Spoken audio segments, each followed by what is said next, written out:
Hey guys, Jason Timothy here, musicsoftwaretraining.com, back with another video, and I've got 3 drum programming tips for you. So let's go ahead and get started. Oftentimes, I find a lot of producers like to produce by programming one drum beat on one track. So basically they'll have their kit full of sounds, and then they'll put it together on one track, which is fine, except you aren't really able to do that detailed editing as easily or as quickly because you've got to come in, and if you want different hi-hats, then you've got to figure out what the hi-hat is and program in here and so forth for every different part. And that's a little bit tedious compared to some other techniques you can use. So what I like to do is if I program in one part like this on one track, I'll come over to this area over here. You normally see your drum rack track like this, but you can click this little arrow and it shows everything, all your samples in here. So if I go ahead and play the drum part,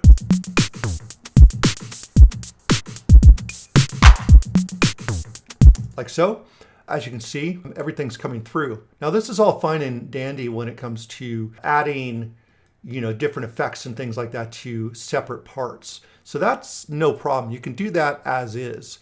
But when you want to do more editing and drum programming of each part, this isn't really the best approach. So let's say we want to have our hi-hats by themselves so that we can edit them separately. All we got to do is right click and hit extract chains, and it creates a new track for us with just those hi-hats. And let's do the same here with our kicks, snare, and clap. So we'll just grab all 3 of those. So all I have to do is just drag this over and it'll create a new track for me. There we go. And now we can just jump over here into this window and we can rename this if we want. So we can, kicks, snare, for example. And by the way, normally I will have my kick drums on a separate track, and I recommend that. But just for this example, we're just doing it like this. And then we'll put this over here, and let's put our hi-hats right there. All right, so now we can edit our parts separately, which is great.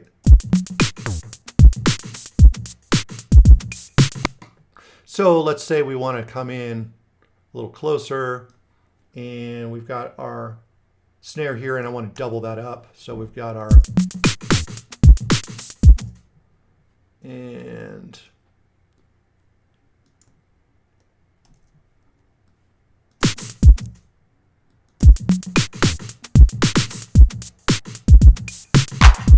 now that's a fine way of editing, but what I recommend you do is convert your drums to audio, because there's a few things that you can do with audio that you can't do with MIDI, and I'm going to show you real quick. So let's just use hi-hats as an example here. I'll go ahead and right click. I'm going to freeze the track, and then I'm going to flatten it. And now I've got these hi-hats here, and I can do all the normal stuff that you could do with MIDI is, we can duplicate, that sort of thing. That's good fun. But some things that you can't do, for example, is click on one of these and, for example, reverse it. Can't do that in MIDI. Another fun thing to do is you can copy like just this area here.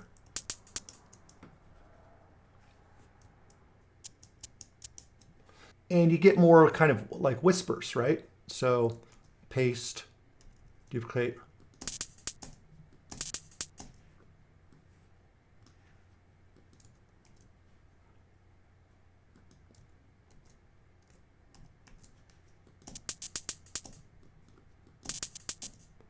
Let's pull that one out.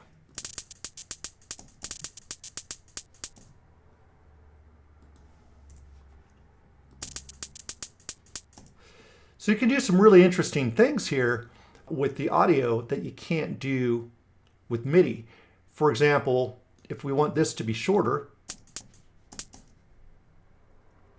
we could just come in here, Command 4 will turn off the grid, and Control 4, I believe, if you're on a PC. And you could just come in here and make this really, really short.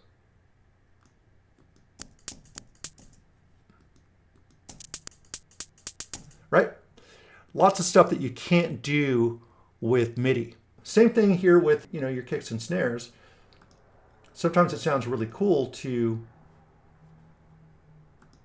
add a reverse kick or snare. So we've got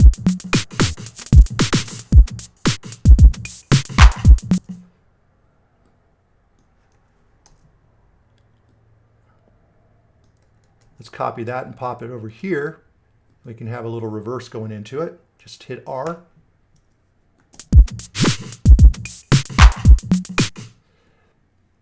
And once again, we can take a, right? And we could take just this part here. Little.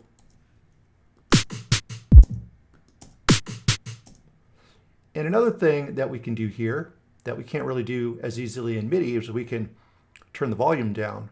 A little ghost hit.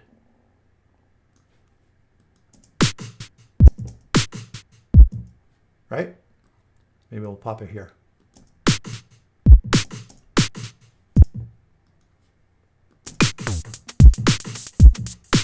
So a lot of cool stuff that you could do here. Now, the last thing that I'll show you is a cool tip as well for drum programming. And what we're going to do is we're just going to sample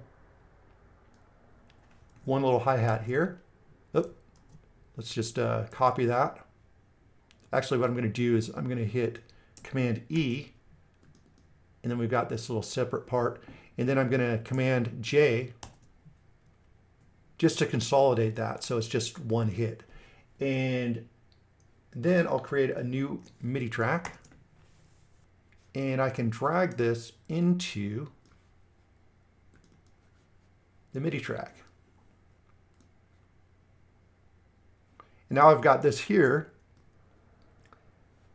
As you can see, I can play this here, but the fun thing to do is to get some exponential rhythms going on, some really interesting stuff. So what I'm going to do is I'm just going to take this here, I'm going to turn the loop on, and then if I hold this down,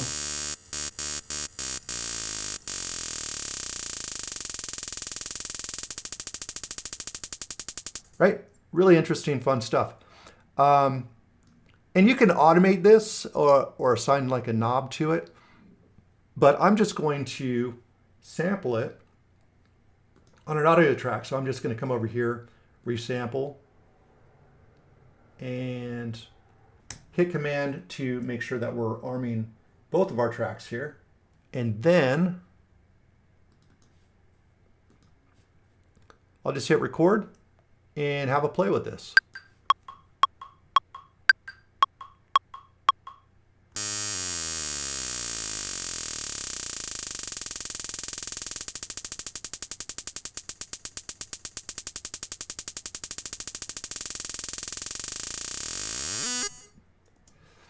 Cool. So now you've got this kind of interesting part here.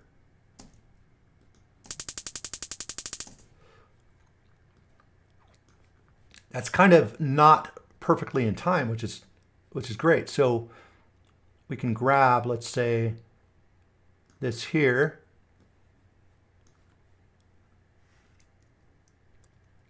And I can right click on this first warp marker and put set to 1. There we go. So now I can do something like this where I can copy that and let's cut it. So I'm going to get rid of these real quick. We could just pop these over to the side. And now at a certain point, I can get rid of these hi-hats over here. I'll just hit 0. That'll just deactivate it. And now I've got kind of interesting programming. right? And I can grab another bit over here, and let's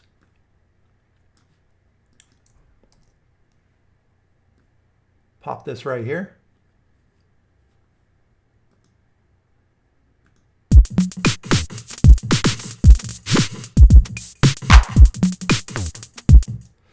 So loads of fun that you can have just with exponential rhythms, and you can, cut these up however you want, and you just get much more interesting parts. And you can do this with, your snares. You can do it with any sort of sound that you want to get something a little more interesting and a little off time.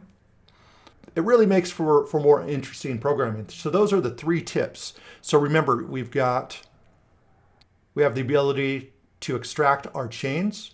We could either right click and extract the chain, or we can just drag this over and create another track. Then we've got the freeze and flatten, so that we can then edit smaller chunks of our audio and do just a lot of things that we can't do with MIDI. And then finally, we can sample our MIDI sounds onto a simpler instrument and make exponential rhythms of that sound, resample it, and then add it to our drum programming. So this should make your drums much more interesting than just a standard 1 track of MIDI.